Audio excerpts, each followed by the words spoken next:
ধর্ম আমরা যেটাই পালন করি না কেন, ধর্মটা যদি আমরা আমাদের হৃদয় থেকে পালন করতে পারি তাহলে আমাদের জন্য রিওয়ার্ড অপেক্ষা করে। ধর্ম মানুষকে অশ্লীলতা শিখায় না, বেহায়াপনা শিখায় না, খারাপ হতে শিখায় না। ধর্ম মানুষকে উন্নত জীবন বোধের দিকে আকৃষ্ট করে।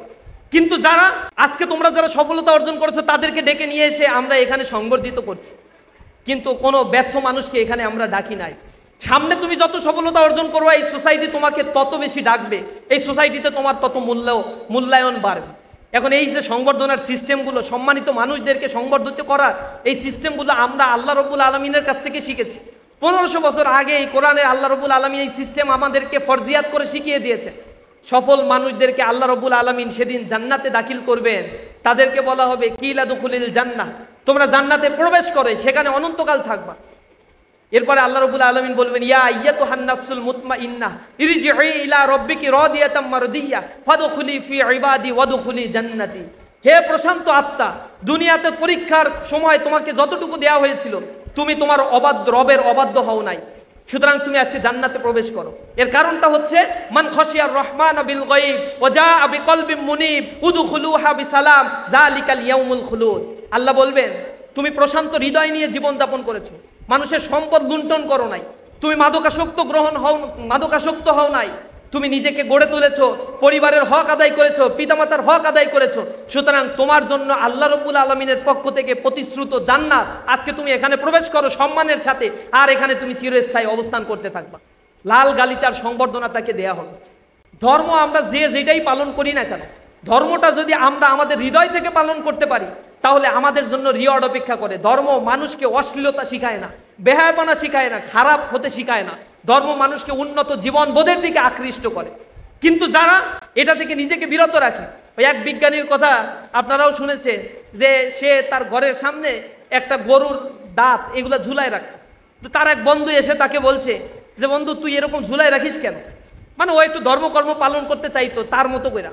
তখন সে বন্ধু বলছে তুই একটা বিজ্ঞানী মানুষ কিসের ধর্ম পালন করিস? তখন সেই সায়েন্টিস্ট তাকে উত্তর দিচ্ছে বন্ধু মনে করো ধর্ম বলতে কিছুই নাই পৃথিবীতে, তো কিয়ামতের ময়দানে তুমিও বাইসা গেলা আমিও বাইসা গেলাম, যদি কিয়ামত বলতে কিছু থাকে, আর যদি কিছু থাকেই এবং সেইখানে যদি জবাব দেয়াই হয় তখন আমি যদি ধর্ম পালন করি তা আমি তো বেঁচে গেলাম, তুমি কিন্তু বন্ধু ধরা খেয়ে গেলা, তখন বিপদে তো তুমি পড়বা, তখন তোমাকে কে ঠেকাবে? আসলে এই ঘটনাটা হচ্ছে এইখানে কোরআন হচ্ছে একটা সায়েন্টিফিক গ্রন্থ যা আল্লাহর পক্ষ থেকে নাজিল করা হয়েছে, একটু অধ্যয়ন করার চেষ্টা করি, জীবনকে গড়ে তুলি, অন্যথায় সেদিন লাঞ্ছিত করা হবে। যেমনিভাবে আজকে যারা অপমানিত হয়েছে, ভালো রেজাল্ট করতে পারে নাই, ঘুমিয়ে ঘুমিয়ে জীবন পার করছে, পরীক্ষার সময়গুলোকে ইউটিলাইজ করতে পারে নাই, খেলাধুলা করছে, জীবনযাপন করছে, আনন্দ ফুর্তি করছে, তাদের নাকের পানি চোখের পানি একসাথে হয়ে গেছে। কিয়ামতের ময়দানে যারা আল্লাহকে ভুলে থাকবে সেদিন তাদের অবস্থাও হবে এরকম যে মাথার উপরে 1 বিঘা উপরে সূর্য থাকবে। হাদিসের মধ্যে আসছে সাবাতু ইউজিল্লুহুমুল্লাহু ফি জিল্লি ইয়াউমান লা জিল্লা ইল্লা জিল্লু, ইমামুন আদিলুন ওয়া শাবুন নাশা ফি ইবাদাতিল্লাহি তাআলা ওয়া রাজুলুন কলবুহু মুআল্লাকুন ফিল মাসাজিদ। 7 শ্রেণীর লোককে আল্লাহর আরশের ছায়ার নিচে সেদিন স্থান দেয়া হবে। এর মধ্যে একটা শ্রেণী হচ্ছে যে যুবক তার যৌবনকালকে আল্লাহর ইবাদতের মধ্যে কাটায়, চেষ্টা করে নিজের জীবনকে গড়ে তোলার জন্য। এ কারণে এমনও জীবন করিবে গঠন, মরণে হাসিবে তুমি আর কাঁদিবে ভুবন। আমরা যেন তেমন জীবন গড়ে তুলতে পারি, আমরা যেন এমন ঈর্ষান্বিত একটা লাইফ গড়ে তুলতে পারি যেন আমার বাবা মা আমাকে নিয়ে গর্ব করে, আমার পাড়া প্রতিবেশী যেন আমাকে দেখিয়ে আরেকজনকে বলে যে ওই ছেলের মতো হইতে পারিস না, দেখিস না কেমনি লেখাপড়ায় ভালো, তেমনি নামাজ কালাম পড়ে, ভদ্র সৌজন্যমূলক আচরণ করে। এই চরিত্রের মানুষগুলোই তো সবচেয়ে বেশি আকর্ষণ সৃষ্টি করতে পারে সোসাইটিতে। আমরা যেন সেভাবে নিজেকে গড়ে তুলতে পারি, আমরা যেন আমাদের যৌবনকে কাজে লাগাতে পারি, যৌবনকে যেন নষ্ট করে না ফেলি, ফেসবুক নামক ট্রমার মধ্যে নিজেকে ইনজেক্ট করে আমরা এই রোগে যেন আক্রান্ত হয়ে না পড়ি। এটা এক ধরনের ডিজিজ হিসেবে এখন আখ্যায়িত করা হচ্ছে। আল্লাহ রাব্বুল আলামিন এই প্রজন্মকে হেফাজত করুক, তোমাদের সফলতা ভবিষ্যৎ জীবনকে আরও বেশি সফল হোক এই প্রত্যাশা আমি কামনা করছি।